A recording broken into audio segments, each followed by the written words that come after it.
In the wake of the Capitol insurrection, a bipartisan group of senators is discussing changes to some election laws that are reportedly focusing on raising the threshold for challenging election results. Anthony Salvanto is here now with us, and the latest CBS News polling, and a whole lot more. Anthony, good to see you, my friend. So, what are people thinking about when it comes to this change? Great to see you, Vlad, Anne-Marie. How are you? And great new setup. Really like it.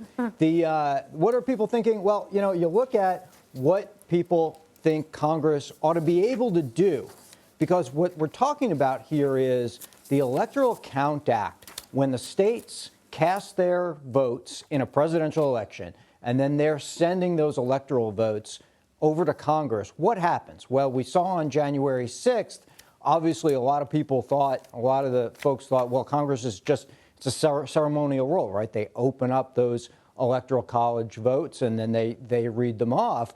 Well, Congress right now is talking about maybe clarifying that that's the case, and that's what the American people, by and large, think should be the case. So you get 75% who say Congress has to accept the votes from the state, and that's actually bipartisan.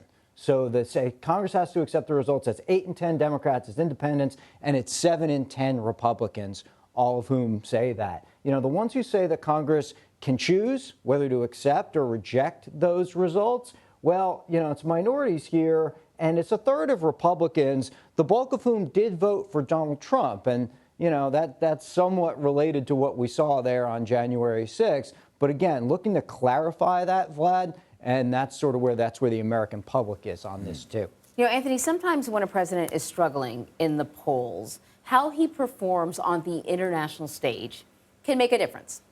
So let's talk about this. What do the polls indicate that people feel about how President Biden is handling the situation with Russia and Ukraine? And could the outcome of this crisis turn his low approval ratings around? Or send him down further. Right.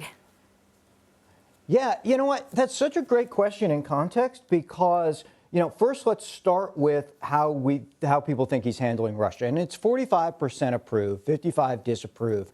That was in our latest poll, and that really tracks overall with his overall approval rating. And part of the reason for that is it's not necessarily on everybody's radar. Foreign policy often isn't. It's not necessarily something that's top of mind when folks rate a president. In fact, right now, we know COVID, the economy, all of those things have been paramount. But one of the things, to your point, that we've already seen in the Biden administration is take a look at Afghanistan and what that did to his overall approval. Speaking of other foreign policy issues, here's his approval rating over the course of his term so far.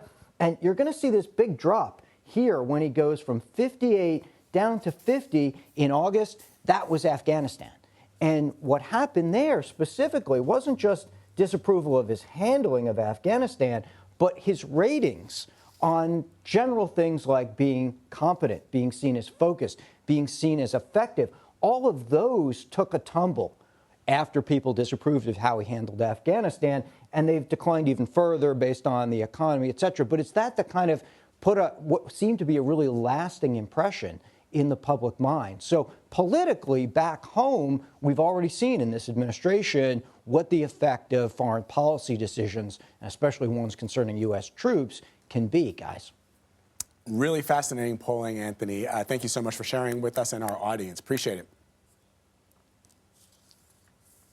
And you can check out more of Anthony's reporting on these polls right now. Just head over to cbsnews.com.